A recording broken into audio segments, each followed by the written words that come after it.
어떤 경험을 할 때 이 마음에 찔렸다라는 그런 생각이 드십니까? 이게 마음에 찔려, 마음에 찔림이 있는 거죠. 마음이 찔렸다 혹은 마음이 찔리다라는 표현을 쓰는데요.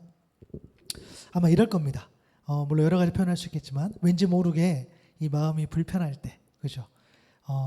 안타까움이라든가 아쉬움이라든가 또 부끄러움, 그런 어떤 후회가 있었을 때에 왠지 마음이 불편해. 이때 내가 마음이 찔렸다라는 거죠. 내가 거짓말했을 때, 또 내가 부모님께 불효했을 때 우리가 마음이 찔릴 때가 있죠.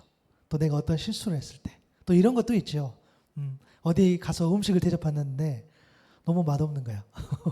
근데 먹긴 먹어야 되겠는데, 근데 맛있게 못 먹었어. 그때 또 마음에 찔리기도 합니다. 사실 지난 화요일에 저희 개인적으로 큰 사역이 있었습니다. 사역인데 물론 저희 교회는 그 여름 성경학교가 없긴 한데 비싼 일을 했어요. 그 애들 생일 파티를 여기서 했었는데 사진 한번 보여주실래요? 보여주시면 예, 여기 생일 파티 케이크이고요.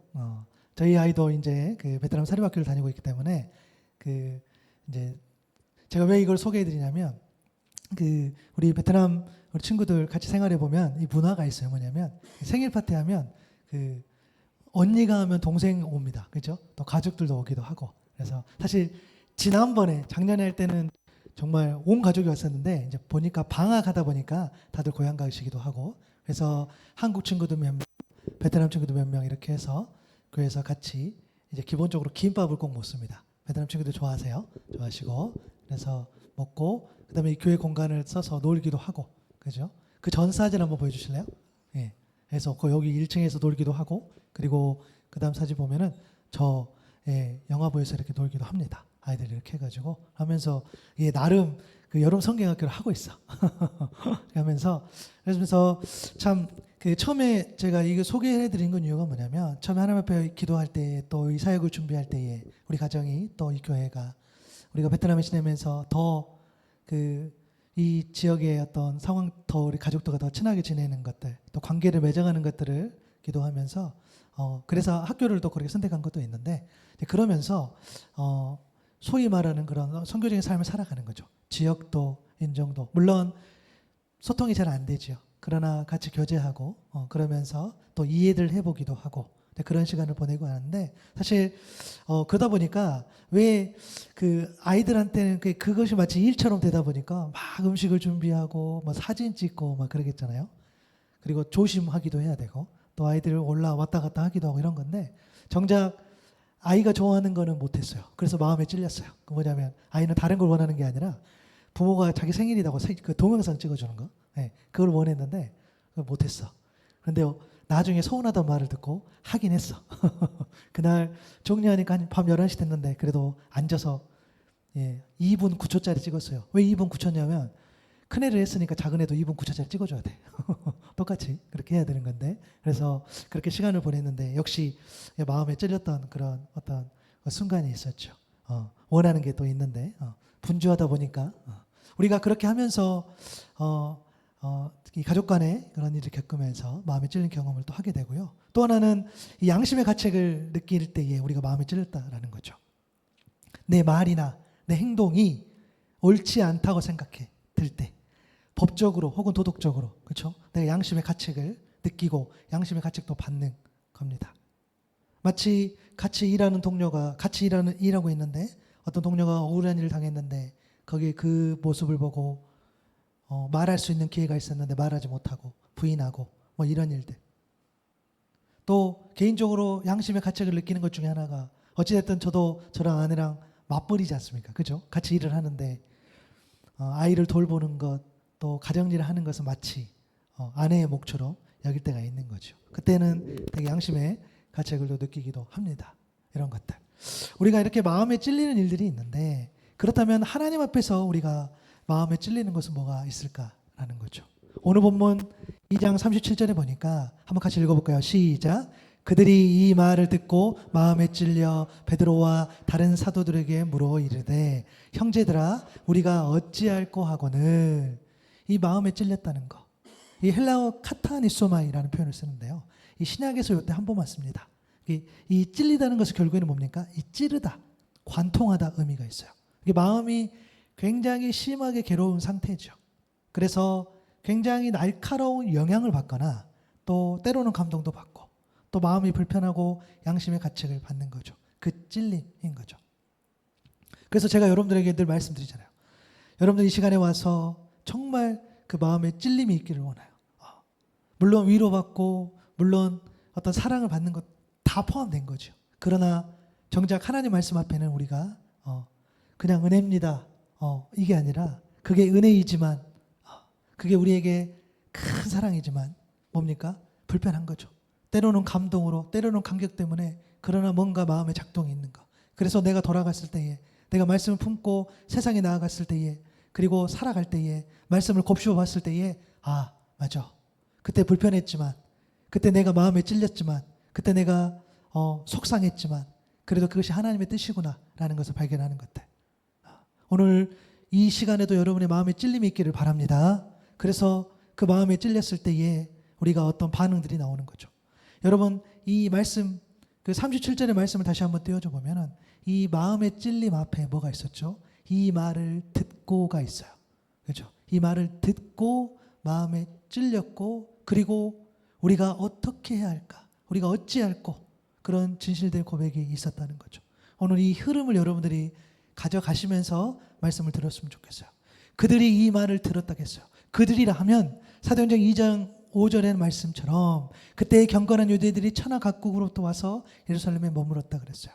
우리 지난 시간도 생각나잖아요. 6월절이 있었고 50일 지난 후에 오순절이 있었어요.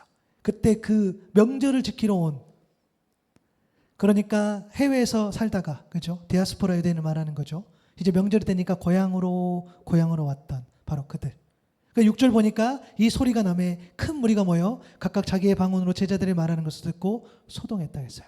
그러니까 소리가 어떤 소리가 났어. 이때 소리란 게 뭐죠? 각각 자기의 방언으로 제자들이 말하는 것을 듣고 소동했다 했어요. 뭐냐면 갈릴리 사람들이라고 불리는 120명이 모여서 그곳에 모여 있었는데 성령께서 임재했다는 모습들을 우리가 봤었죠. 그런데 그들이 보니까 그들이죠. 그들. 제자들을 보니까 자기 말로 막 말을 하고 있는 거예요. 막 내가 들리는 거예요. 사도행전 2장 9절에 11절에 보니까 그때 모인 사람들은 이런 사람들이에요. 바데 사람, 메데 사람, 엘람 사람, 메소포타미아, 유대, 갑바도기아, 본도, 아시아 어딘지 잘 모르지만 엄청 나오죠. 부르기와 밤빌리아, 이집트, 구레네 근처, 리비아 여러 지역에 사는 사람이고 또 나그네로 몰고 있던 로마 사람, 또 유대 사람, 유대에게 교정한 사람, 크레타 사람, 아라비아 사람. 우리는 저들이 하나님의 큰 일들을 우리 각자의 말로 이야기하는 것을 듣고 있어. 굉장히 충격을 받은 거죠. 두 가지로 충격을 받는 거예요. 하나는 뭐냐면 그러니까 저 외국인 저 사람이 내 말을 어떻게 하지? 근데 왜 내가 내 말을 하고 있지? 우리 고향 말을 하고 있지? 이 상황인 거죠. 저도 이제 제가 아시겠지만 우리가 카페 영업을 하는데 우리 베트남 분 혹은 다른 외국 분이 오면 이렇게 우리 말이 되게 발음이 좋으신 분들이 있어요. 되게 신기해요. 그렇잖아요. 발음만 좋아도 너무 물론 외모가 정말 한국분인 것 이제 물어봤는데 또 다른 또 외국인 분 경우도 있지만 그러나 말은 더 다르더라고요. 말을 너무 잘 이렇게 짧은 말이지만 이렇게 했을 때에 정말 유창하게 하면 신기하게 보여요. 근데 이것은 유창한 정도가 아니에요. 자기 나라 말을 하는데 하나님의 큰 일을 이야기했다는 거예요. 여러분 하나님의 큰 일 여기서 정확히 잘 모르지만 우리가 하나님의 큰 일이라 하면 십자가, 부활, 하나님 나라이지 않겠습니까? 그래서 그 모습을 보고 사람들이 뭐라고 했습니까? 술 취했다 그랬어요. 야, 술 취한 거 아니야? 쟤는 술 취한 것 같아 라고 이야기를 하는 거예요. 마치 그 사이비 집단, 이단 집단 그런 것처럼 그런 느낌을 받는 거죠. 이상한 말하는 것 같고 근데 들려. 이런 거죠. 이런 특별한 일이 가능할 수 있었던 게 성령께서 그들에게 임했기 때문인 줄로 믿습니다. 그래서 사도행전을 통해서 성령이 임하라고 성령이 하고 라는 거예요. 즉 우리는 그것을 추적하는 거예요. 사도행전 2장 2절에도 보면은 여러분 성령이 뭐였습니까? 그들에게 어떻게 임했죠? 호련히 하늘로부터 급하고 강한 바람 같은 소리가 있었다 그랬어요. 호련히는 갑자기 하늘로부터 바람 같은 소리. 이때 바람이라는 것이 영, 호흡, 숨, 생기를 의미해요. 하나님의 영, 하나님의 호흡, 하나님의 생기. 여러분, 바람이라는 것이 불어요. 바람이 분명히 존재하죠. 보이지 않아요. 그렇죠? 바람 같은 소리도 임했어요. 소리가 들려. 그렇죠? 소리도 보이지 않아. 그런 상황들. 그들이 완전 온 집에 가득했다 했어요. 성령이 급하고 강한 바람 같은 소리가 있었는데, 그게 지금 여기를 공간에 있는데, 그죠? 공간이 있는데 이 공동체에 임했다는 거. 그리고 3절에 보니까 마치 불의 혀처럼, 이번에는 불의 이미지가 나와요. 불하면은 하나님이 모세를 만나 주실 때 떨기나무, 그 떨기나무에서 불이 타고 있는 것 같아. 근데 나무는 타지 않는, 그대로 있는. 또 우리 열왕기상 보면 엘리야하고 선지자하고 대결할 때에 하나님의 불이 내려와서 살랐던 모습, 불태웠던 그런 모습들, 그 불인 거죠. 그래서 우리가, 저도 그렇고 여러분들 그렇고, 우리가 보통 성령의 이미지를 생각할 때 이제 불로 이미지를 많이 갖고 있더라고요. 그러니까 저도 개인적으로 성령을 불로 좀 잘 묘사하려고 하는 편인데, 우리가 불하면 굉장히 뜨겁죠. 열정이죠. 그리고 불은 다 태우는 거죠.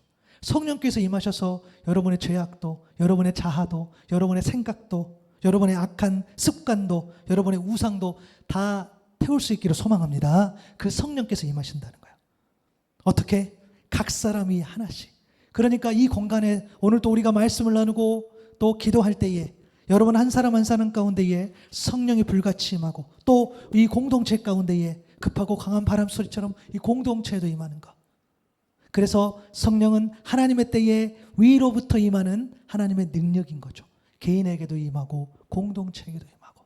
그래서 말씀드렸잖아요. 공동체가 그래서 중요해요. 공동체에 있었을 때에 성령이 충만한 사람과 함께 있든지, 내가 성령이 충만하든지, 그렇죠? 그렇게 나아가는 거죠.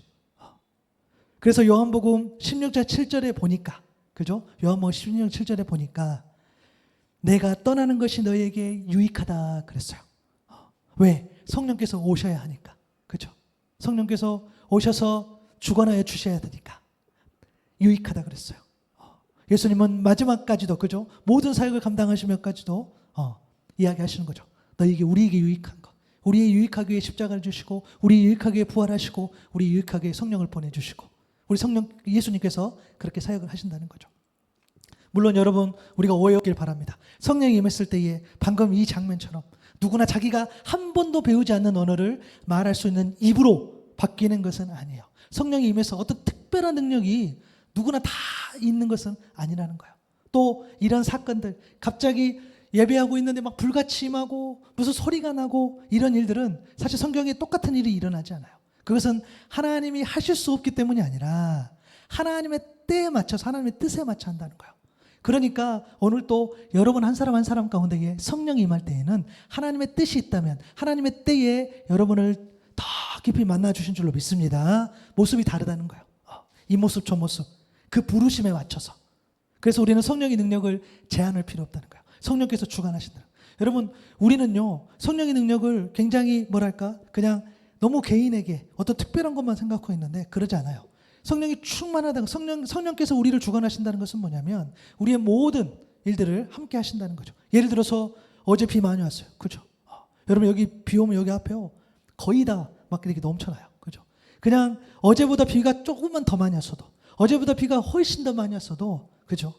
우리는 불편해서 살 수 없어. 그러나 하나님께서 모든 것을 주관하시면서, 성령께서 주관하시므로 때로는 비를 많이 뿌릴 때도 있고, 때로는 비를 뿌리지 않으실 때도 있고, 하나님께서 하나님의 때에 하나님 철저하게 모든 것들을 계획하면서 우리를 이렇게 다스려 주신다는 거예요. 그 의미라는 거죠. 그 성령의 임재했을 때에 무슨 일이 일어나느냐, 그 성령께서 함께 해주실 때에 우리가 어떻게 나아가느냐, 이것들이 바로 오늘 또 말씀에도 나와 있는 거죠. 성령의 충만함 속에서 이제 베드로가 말해요. 오늘 이야기가 바로, 오늘 이야기 앞부분에 뭐냐면 베드로가 이제 설교하는 장면이에요. 오늘은 이제 설교가 끝난 그 장면을 저희가 본문이겠지만, 베드로가 이제 성령 충만한 가운데에 바로 오순절 설교라는 것을 하는 그 장면이에요.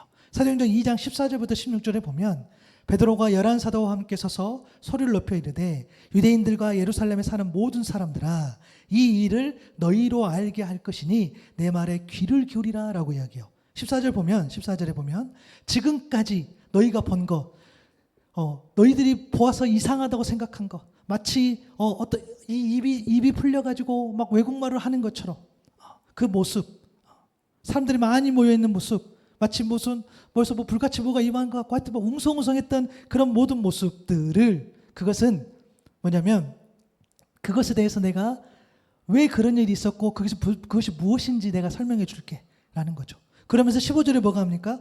제3신이 너희 생각과 같이 이 사람들이 취한 것이 아니다 그랬어요.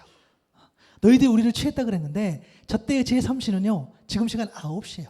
야, 지금 아침 9시야. 술에 취했다는 것이 말이 안 돼. 술 취하는 것이 아니라 2장 16절의 말씀처럼 곧 선지자 요엘을 통하여 말씀하신 것이 이것이다 라고 이야기하는 거예요. 그러니까 베드로는 지금 이 일에 성경적인 근거가 있다라고 지금 이야기를 해주는 거예요. 저희가 베드로의 설교 내용을 다 다루진 않겠으나 사도행전 2장 17절부터 21절에 보면 바로 그 선지자 요엘의 말씀을 인용해서 이 베드로가 지금 우리에게 일어난 일들은 구약의 말씀에서 그 예언의 말씀이 성취된 거야 라고 설교해요. 그리고 그 다음 또 구절에서는 다윗의 시편도 이용하면서 설교를 합니다. 예수님의 사역이라든가 죽음이라든가 부활을 베드로가 선포해요. 그리고 그 다음 구절에서 예수님이 승천 또 성령께서 보내주신 그런 내용들을 쭉 설교해 나가는 거죠. 자, 그러면 여러분 그 설교 그 내용, 그러니까 그 전반적인 내용보다 더 본질적인 게 있어요. 뭐냐면 이런 질문인 거죠. 베드로가 자신에게 일어난 일에 대해서 성경적인 근거를 제시하는데 과연 지금까지 우리가 알고 있던 그 베드로가 맞느냐는 거예요. 갑자기 베드로, 여러분 아무리 예수님을 가장 가까운 곳에서 지켜봤다 할지라도 성경에서 어떤 근거를 찾아, 그리고 감정에 치우치지 않고 사실 그대로 또 나름의 논리를 가지고 잘 말한다. 여러분 저는 그거 쉽지 않다고 생각해요. 그럴 수 없어요. 저희도 마찬가지. 우리가 아무리 신앙생활 열심히 하고 아무리 봉사도 많이 하고 아무리 경험이 있다 할지라도 어떤 내용들을 논리 정연하게, 그죠? 사실에 입각해서 그 사람 상대방이 잘 이해할 만하게 또 이렇게 말하는 것은 다른 문제예요.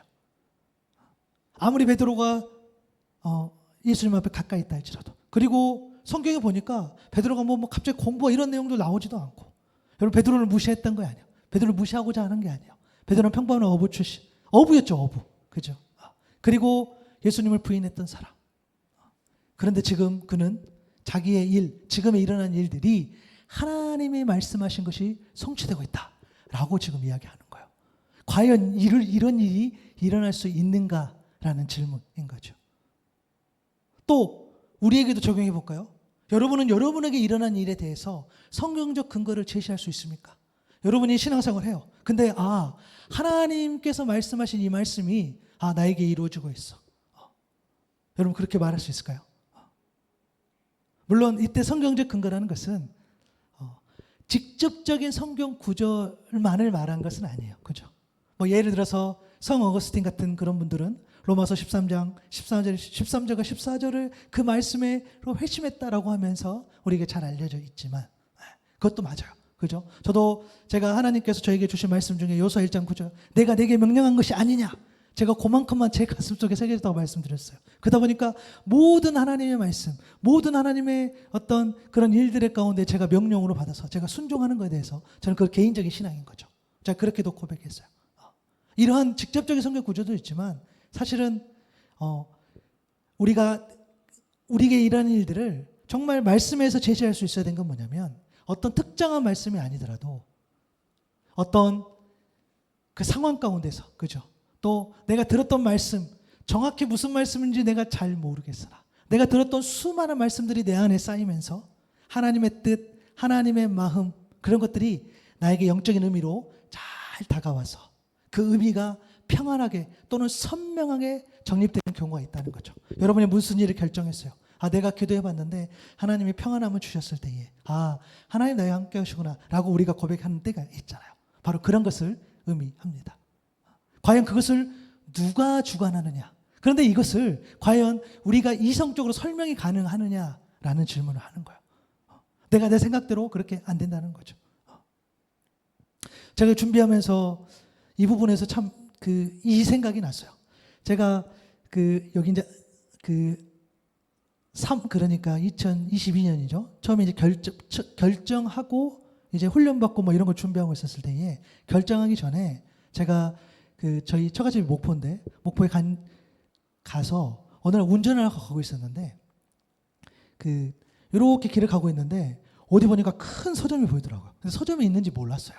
근데 그날따라 갑자기 그 서점에 꽂혀가지고 그 서점에 들어가게 됐어요. 그래서 여기에 기독교 서점이 있구나 하면서 책을 이렇게 보는데 그날 제가 어떤 한 책을 만났는데 어떤 태국에서 태국 선교사님이셨어요. 그분은 어떤 저처럼 이렇게 안수받는 그런 분은 아니었는데 이제 평신도 선교사님이신 것 같아요. 그래서 봤는데 제가 왜 이 소개를 하냐면 저는 너무 놀랐어요. 제가 생각하고 제가 고민하고 있던 그때는 선교를 마지막 막바지였어요. 이것을 내가 하나님 앞에 어떻게 내가 결정을 할까 하는 그러고 고민 중이었는데 그 책에 보니까 놀랍게도 거의 대부분의 글이 그냥 제가 생각했던 글대로 이렇게 정리가 돼 있더라고요. 그래서 내가 너무 놀랐어요. 그래서 저는 글을 잘 못 쓰니까 그러나 그분은 정말 담백하게 진솔하고 솔직하게 그때 제가 읽었을 때 뭐였냐면 이분하고 나하고 다른 것은 그분은 정말 카페로 그런 비즈니스 선교를 준비를 하시더라고요. 근데 저희는 그때는 카페를 생각하지 않았으니까. 근데 그것 빼고는 모든 내용이 똑같다고 생각했어요. 그래서 제가 조금 더 수월하게 이것도 어느 날 길을 갑자기 가다가 그렇게 돼서 그렇게 그를 만나는 것도 이것도 하나님의 은혜였구나. 하나님께서 이렇게 하셨구나. 라는 것들을 나중에 이제 깨달아 알아가는 거죠. 이런 것들. 전 너무 놀랐어요. 그냥 제 머릿속에 들어가서 이렇게 써놓은 것 같았어요. 너무 신기했어요. 그 글이. 그래서 제가 보통 책을 읽을 때 집중하는 것들은 이렇게 밑줄도 그어가서 끄는데 대부분 다 빨간색으로 그어져 있어. 왜냐하면 너무 똑같으니까. 이런 경험을 하게 됐어요. 이런 것들인 거죠.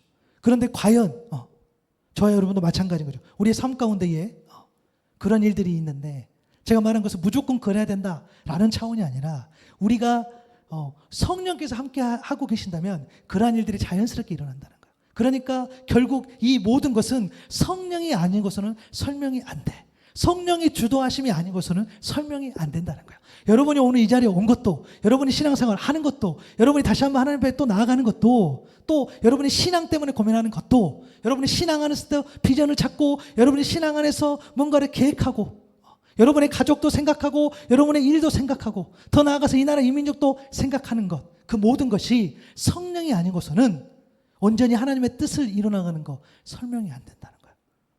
그런 의미에서 여러분 성령과 더 소통할 수 있기를 바랍니다.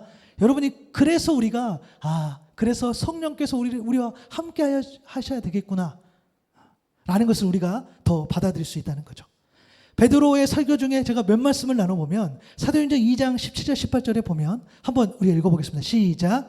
하나님이 말씀하시기를 말세에 내가 내 영을 모든 육체에 부어주리니 너희의 자녀들은 예언할 것이요 너희의 젊은이들은 환상을 보고 너희의 늙은이들은 꿈을 꾸리라. 그때에 내가 내 영을 내 남종과 여종들에게 부어주리니 그들이 예언할 것이요. 아멘. 여러분 여기서 보시면은 예언이 나오고 환상이 나오고 꿈이 나옵니다.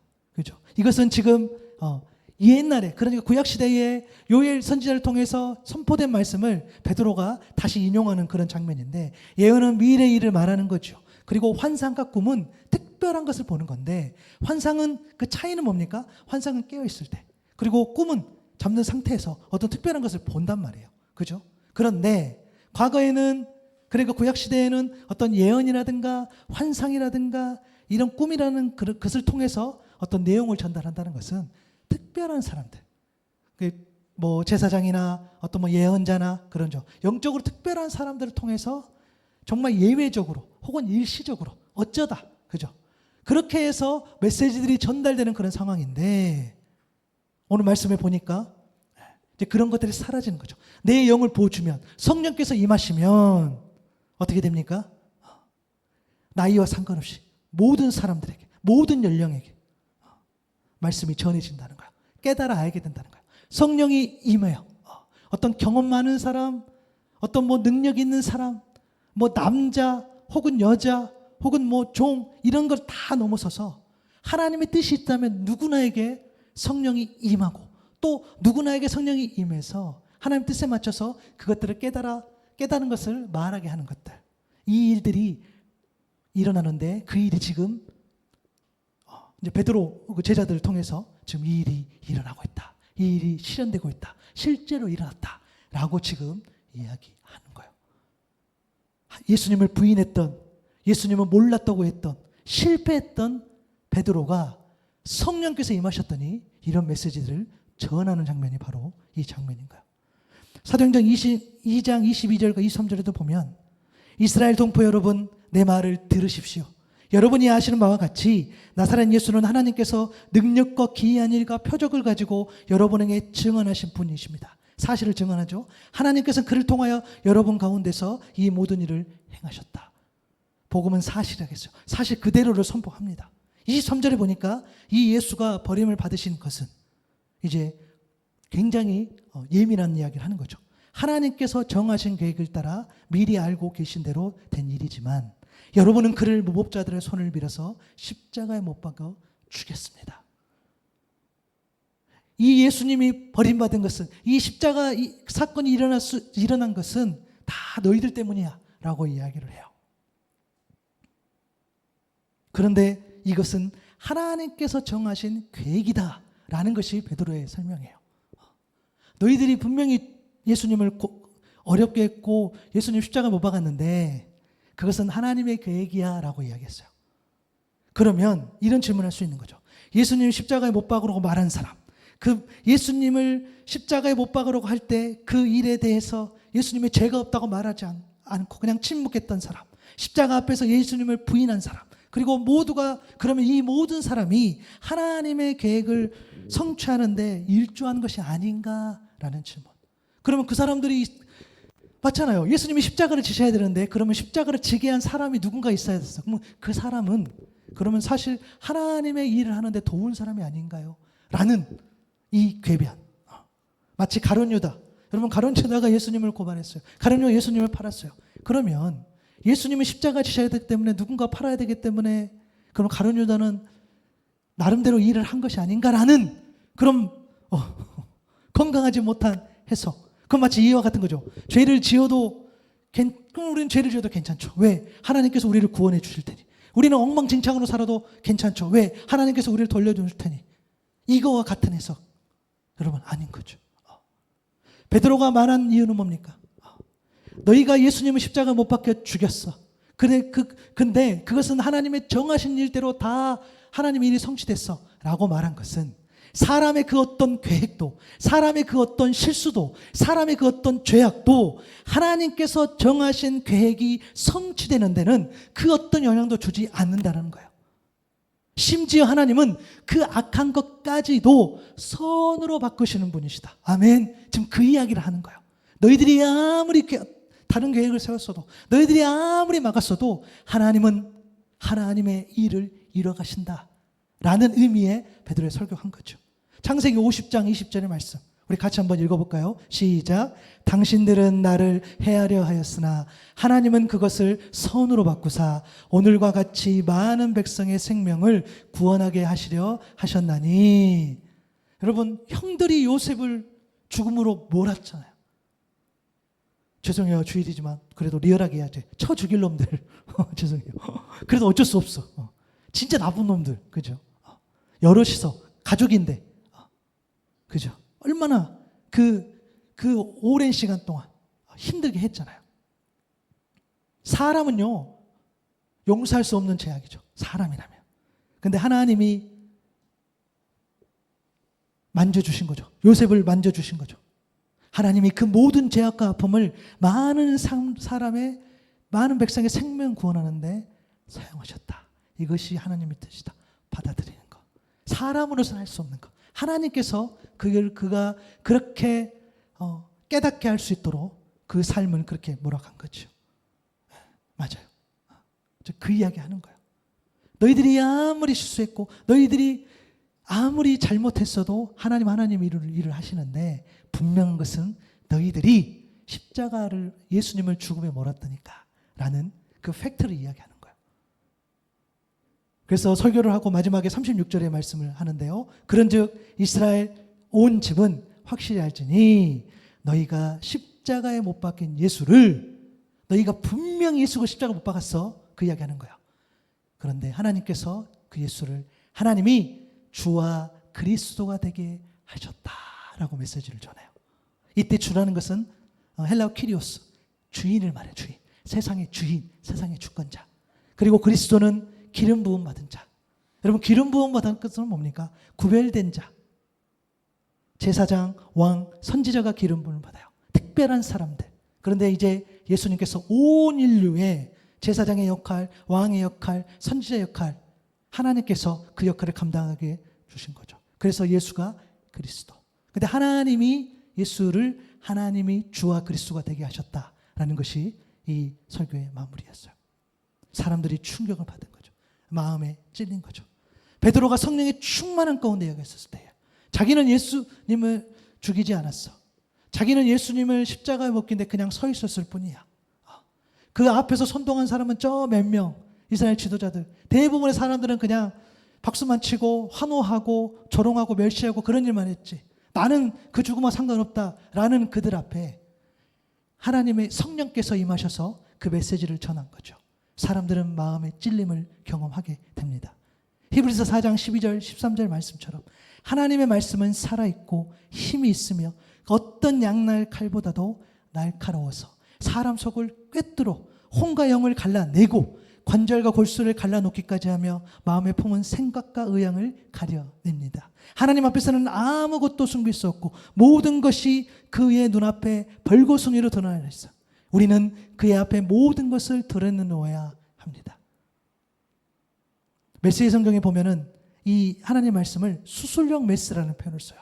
그죠? 후벼 파는 거죠. 마음의 찔림을 당한 거죠. 관통한 거야. 이 메시지를 듣고. 그래서 여러분, 성령이 주관하는 메시지를 듣고 하나님의 관계, 그러니까 나와 하나님 관계가 회복되는 그런 영적인 사이클을 좀 이렇게 생각하셨으면 좋을 것 같아요. 뭐냐면 하나님의 말씀이 있어요. 그 말씀을 듣고 찔림을 당하고, 그리고 그러면 오늘의 말씀처럼 그러면 우리가 무엇을 해야 합니까? 라는 그 고백이 나오는 거죠. 온전히 하나님 말씀을 집중하고 들었을 때 그 말씀이 내게 임한다면 우리는 찔림을 받고, 그리고 그 다음 반응은 너무 자연스러워요. 그럼 우리가 어떻게 해야 합니까? 우리가 무엇을 해야 합니까? 라는 거죠. 그냥 인간적인 방법은 이제 없어요. 어떻게 하지? 맞아. 내가 예수 그리스도 십자가 못 박았구나. 어떻게 하지? 라는 이것들. 여러분이 말씀을 듣고 찔림을 당하고 우리가 무엇을 해야 합니까? 이 영적인 이 흐름, 이 영적인 사이클이 여러분 삶 가운데도 늘 가득하기를 바랍니다. 말씀 앞에 섰을 때 늘 찔림이 있고, 그럼 내가 어떻게 해야 되지? 내가 무엇을 해야 하지? 라는 거죠. 사람들이 우리가 무엇을 해야 합니까? 라고 묻자 성령께서 주신 영적인 처방전이 있었죠. 오늘 본문 38절과 39절인데요. 같이 한번 읽어볼까요? 시작. 베드로가 이르되 너희가 회개하여 각각 예수 그리스도의 이름으로 세례를 받고 죄 사함을 받으라. 그리하면 성령의 선물을 받으리니 이 약속은 너희와 너희 자녀와 모든 먼 데 사람 곧 주 우리 하나님이 얼마든지 부르시는 자들에게 하시는 것이라 하고. 아멘. 베드로가 성령 충만한 가운데 제시한 영적인 처방은 역시 성령을 선물로 받는 거예요. 내가 노력하는 것이 아니라니까요, 여러분. 내가 뭔가를 수고해서 얻는 것이 아니라 내가 온전히 간구함으로, 온전히 기도함으로, 온전히 불쌍히 여김을 구함으로써 그 성령을 선물로 받는 것입니다. 성령을 선물로 받는다는 것은 성령과의 어떤 소통, 그죠? 그것을 통해서 관계를 맺는 거야. 비로소 오늘 우리가 말씀 나눴던 2장의 그 장면처럼 불의 혀처럼 한 명 한 명에게, 그죠? 그 관계를 맺었던 것처럼 그 성령을 의미해요. 두 가지가 뭐였습니까? 첫 번째는 회개하는 거. 여러분, 우리가 회개를 늘 이야기해요. 회개를 오늘도 이야기하고 다음에도 이야기하고 그 다음에도 이야기하고, 여러분이 돌아가셔도 회개합니다라고 기도할 거야. 여러분, 회개는 감정이 아니에요. 그냥 눈물 좀 흘리고 내가 뭐 결단하고 이런 차원이 아니에요. 회개는 말이 아니라니까요. 여러분, 죄송해요. 말이 필요 없는 건 아니죠. 그러나 그런 가벼운 말, 지키지도 못할 말, 그 말이 필요 없다는 그런 의미예요. 영적인 삶을 향한 결단이 필요한 것도 많지만 결국에는 삶인 거죠. 나 중심의 삶에서 하나님 중심의 삶으로 돌아서는 거. 그냥 완전 그냥 길을 바꾸는 거예요. 그냥 여러분 다른 길 가는 거예요. 여러분이 생각했던 그 길, 여러분이 좋다고 여겼던 그 길, 여러분이 괜찮다고 하던 그 길, 여러분이 정말 그 길 너무너무 좋다라고 추천받은 그 길이 아니라 하나님께서 원하신 그 길인 거죠. 그러니까 생각의 전환, 방향의 전환, 속도의 전환이 회개라는 거예요. 내 속도로 가는 삶이 아니라 하나님의 속도로 가는 삶, 그것이 곧 회개의 삶임을 믿습니다. 그렇게 살아갈 때에 우리가 달리 사는 거죠. 그렇게 살아갈 때 우리가 다른 삶을 사는 거예요. 다른 삶이라는 게 갑자기 우리가 생각할 때, 여러분 제가 분명히 말씀드려요. 여러분 종교생활이 확 많아져서, 여러분 종교생활이 풍성해져서 다른 삶을 사는 게 아니에요. 종교생활이 풍성하다고 제가 말씀드린 건 뭐냐면 봉사할 수 있고 수고할 수 있고 헌신할 수 있고 헌금할 수 있고 그런 내용들이 늘어났다고 해서 우리가 더 하나님 앞에 깊어진다, 그런 차원이 아니에요. 여러분이 은혜 받고 여러분이 감사하면요, 수고하고 헌신하고 때에 따라서 시간도 드리고 때에 따라서 예물도 드리고, 그건 너무 자연스러운 거예요. 내가 사랑하는 사람 만났는데 내가 가장 사랑하는, 정말 내가 사모하는 하나님과의 관계가 깊어졌는데 내가 그를 위해서, 그의 영광을 위해서 내가 무언가를 하겠다, 이 자연스러움인 거죠. 억지로 되는 것이 아니라는 거예요. 그래서 여러분 제가 분명히 말씀드리는데, 그런 거 있잖아요. 우리가 예배 마치고 식사하라고, 내가 이렇게 가라고 여러분에게 식사하시라고 막 고민하고 이런 것들, 교제하고 이런 것들이, 여러분 제가 그렇게 말하지만 여러분 사실은 억지로 하면 안 되죠. 그죠? 네. 여러분이 오늘 반찬 뭐예요? 반찬 맛없으면 그냥 가고 물론 그런 건 아니지만, 네. 여러분 억지로가 아니에요. 그러나 내가 사랑하는 마음으로, 또 여러분을 준비하는 마음으로 같이 우리가 교제하고 서로의 어떤 삶을 나누고, 우리가 알아야지 기도도 하고 우리가 알아야지 권면도 하고 우리가 알아야지 격려도 하는 것 아닙니까? 그렇죠? 그런 의미에서. 그래서 여러분 조금이라도 불편하면 그런 것들은 차라리 그냥 내려놓는 게 더 좋아요. 그러나 내가 마음에 감동이 되고 내가 마음 편안한 가운데 있다면 우리가 더 하나님 앞에 나아갈 수 있는 거죠. 그것을 이야기해요. 여러분 요한일서 5장 4절의 말씀 제가 또 인용합니다. 무릇 하나님께로부터 난 자마다 세상을 이기느니라. 세상을 이기는 승리는 이것이니 우리의 믿음이라는 거예요. 여러분 이 시대의 진짜 회개는요, 이 시대의 진짜 돌이킴은요, 하나님이 기뻐하는 승리가 무엇인지 분명하게 아는 거예요. 여러분 제가 개척교회 목사로서, 제가 또 아주 작은 그냥 사업체, 그죠, 카페 아주 조그마한 것을 운영하는 사람으로서, 내가 우리 교회가 부흥하고 우리 카페가 잘 되고 그래서 사람들이 많아지고 또 재정적으로 풍부하고 하는 그것을 제가 승리라고 생각하지 않겠어요. 맞아요. 그것을 승리라고 바라보고 나아가지 않겠어요. 설령 제가 그렇게 한다고 해서 여러분이 그런 저의 모습을 보고 여러분이 저에게 비난하는 사람들은 없을 거라고 생각해요. 그렇잖아요. 이 공간에 사람이 많아지는 것이 비난받을 일입니까? 카페가 잘 되는 것이 비난받을 일입니까? 그렇죠. 그러나 본질은 그게 승리가 아니라 그 모든 과정 가운데에 하나님과의 친밀한 그 믿음으로 행할 때에 그것이 온전한 승진으로 믿습니다. 그것을 말하는 거예요. 여기가 채워지고 다른 것이 채워지고 늘어나는 것은 하나님께서 하실 일. 그러나 믿음으로 나아가는 것은, 내가 하나님과 관계를 통해서 나아가는 것은 다른 문제라는 거예요. 그래서 우리는 그 승리, 그렇죠? 내가 뭔가를 잘해서 높은 자리에 가서 그것이 하나님께 영광된다, 이것을 우리가 내려놓을 수 있어야 돼요. 세상은 다 그렇게 가는 거죠. 여러분 세상 사람은 다 그렇게 가요. 저도 여러분들이 말했잖아. 저도 여러분들이 정말 잘 되기를 바래. 학교 가서 어디 가서 또 우리 성도님도 오셨지만 지금 어렵다고 이야기하셨지만 정말 제가 기도 많이 할게요. 회사가 잘 되기를 바래요. 정말 그렇게 되기를 바래. 그러나 그것을 승리로 여기는 삶이 아니라, 그것은 하나님께서 베풀어 주신 그 은혜인 거죠. 그것은 그 뜻이 있어서 베풀어 주신 은혜인 것이지, 그것이 승리가 아니라, 세상의 승리는 뭐예요? 믿음인 거예요. 여러분이 하나님을 얼마나 더 잘 믿고, 여러분들 얼마나 하나님 앞에 더 신뢰하고, 내가 하나님 앞에 얼마나 엎드리고, 내가 하나님 앞에 돌이키고 그 속도에 맞춰가는 삶, 그것이 온전한 승리, 그것이 온전한 돌이킴일 줄 믿습니다. 그래서 성령께서, 그죠, 여러분들을 만나 주셔서, 성령께서 여러분을 더듬어 주셔서, 그죠, 더듬다 좀 이상하죠, 터치해 주셔서, 그래서 믿음으로 예수님 말씀처럼 넓은 길이 아니라 좁은 길을 가는 거죠. 높아지는 것이 아니라 낮아지는 것이죠. 복음을 위해 수고도 하고 희생도 하고 섬기는 거겠죠. 품는 거겠죠. 기다려주는 거겠죠. 용서하는 거겠죠. 날마다 나를 부인하고 십자가를 지는 것, 이겠지요. 단 하루도 빠짐없이 여러분이 회개하고 단 하루도 빠짐없이 그 은혜에 감격해서 온전한 회개의 삶을 회복하는 저 여러분 될 수 있기를 바랍니다. 그렇게 회개하고 예수 그리스도의 이름으로 세례를 받고 죄 사함을 받으라고도 두 번째도 이야기했죠. 여러분, 세례를 받는 거는 씻는 거, 그죠? 그런데 본질적으로 뭡니까? 죄가 씻는 건데요. 결국에는 뭡니까? 그 죄를 씻음으로써 세례 받는다는 것은 죽는다는 거예요. 물에 푹 잠기는 거. 내 옛사람이 죽고 내 옛 자아가 죽고, 그리고 물론 이 죽음은요 단순히 죽음에서 끝나지 않죠. 여러분이 자아가 죽어야지, 여러분이 옛사람이 죽어야지 이제 속사람, 하나님의 새로운 사람이 태어나는 거야. 새로운 삶인 거야. 그래서 여러분들은 매주 하나님의 사람으로 거듭나는 거야. 그래서 우리는 매주 하나님께서 기뻐하시는 그런 삶으로 변화되어 가는 거. 그것을 이야기하는 거겠죠. 그렇게 회개하고 주님의 이름으로 죄사함을 받았을 때에 성령의 선물을 받을 것이라고 성령 충만한 베드로가 말했어요. 그죠? 그래서 성령이 필요해요. 그래서 성령을 받는 거죠. 사도행전 2장 40절 42절 메시지 마지막 한번 읽어볼게요. 그 뒤쪽의 메시지인데 사도행전 2장 40절에서 42절 말씀 읽겠습니다. 시작. 또 여러 말로 확증하며 권하여 이르되 너희가 이 패역한 세대에서 구원을 받으라 하니 그 말을 받은 사람들은 세례를 받음에 이날에 신도의 수가 3,000이나 더하더라.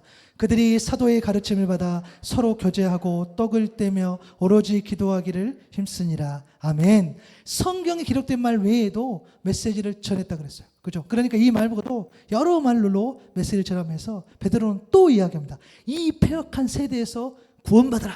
이 패역한 세대, 이 구부러진 세대, 이 부당한 세대, 이 부정직한 세대, 이 부도덕적인 세대, 이 어그러진 이 세대 가운데서 너희가 구원을 받으라 라고 이야기를 해요.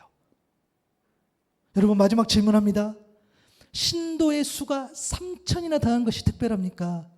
그들이 사도의 가르침을 받아 서로 교제하고 떡을 떼며 오로지 기도했던 그 모습이 특별합니까? 다시요. 베드로가 설교했어요. 메시지를 전했어요. 그날의 신도의 수가 3,000. 여러분, 그림이 안 그려져요. 당시 세례 받는다고 생각하면은요, 다 물에 담기는 걸 거야. 이 3,000명 도대체 누가 세례를 줬고 어떻게 줬고 얼마나 걸렸고 상상도 안 돼요. 그죠? 이 엄청난 사건. 그런데 그들이 사도의 가르침을 받아 교제하고 떡을 떼고 오로지 기도했던 이 모습들인 거죠. 어떤 게 더 특별할까라고 했어요. 근데 여러분, 둘 다 특별하죠. 둘 다 일어나는 거죠. 성령께서 하신다면 수천 명, 수만 명도 여러분 돌이킬 수 있고요. 그러나 성령께서 하지 않는다면 단 한 명, 단 1명도 회복되지 않는 거겠지요. 이렇게 메시지를 받았을 때, 성령이 충만했을 때에 수많은 무리가 믿는 역사, 그리고 하나님의 말씀인 그 영의 양식과 육의 양식, 그리고 오로지 기도에 힘썼다는 그런 모습들이 이 모습을 보게 됩니다. 여러분, 우리가 무엇을 해야 합니까? 맞아요. 말씀을 붙잡고 기도해야 되겠죠. 여러분, 오늘 또 기억하시면서 여러분이 무엇을 해야 할지를 더 깊이 고민하고 또 그렇게 한 주를 살아가실 수 있기를 바랍니다. 마음의 찔림도 받으셨으면 좋겠고요. 내가 예수님을 십자가에 못 박았구나 라는 인정도 있었으면 좋겠고요. 여러분이 온전한 회개를 경험했으면 좋겠고요. 진짜 승리가 무엇인지도 여러분들이 아셨으면 좋겠고요. 죄사함을 받았으면 좋겠고요. 성령을 선물로 받는 것도 좋겠고요. 또 오로지 기도에 힘쓰는 것도 너무 좋겠어요. 여러분이 오늘 말씀을 기억하시면서 우리는 무엇을 해야 합니까? 그랬을 때에 성령께서 여러분께 마음 주신 것, 내가 이것에 더 집중해야 되겠구나 라는 것들, 그것이 단 한 가지로 살아남아서 여러분들이 성령의 도우심을 받아서 여러분이 해야 할 일들을 해나갈 수 있는 저 여러분 될 수 있기를 축복합니다.